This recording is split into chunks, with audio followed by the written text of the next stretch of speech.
গ্যাসের উনুন ধরিয়ে বসিয়ে দিলাম একটা ননস্টিকের কড়াই আর দিয়ে দিলাম হাফ লিটার দুধ। দুধ দিয়ে ভালো করে আমি এই যে দেখুন একটা কাঠের খুন্তির সাহায্যে অনবরত নেড়ে যাচ্ছি। এবার এভাবে করে দুধটাকে দেখুন অনেকটাই আমি ফুটিয়ে ঘন করে নিয়েছি। আর দিয়ে দিলাম হাফ বাটি চিনি, আর যে বাটি দিয়ে আমি চিনি মেপেছি সেই বাটির এক বাটি দিয়ে দিলাম গুঁড়ো দুধ।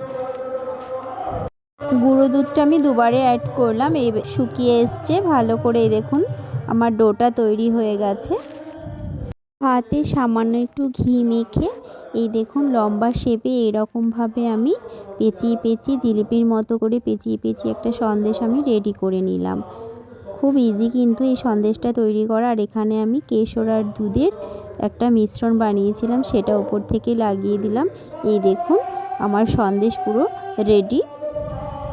এই দেখুন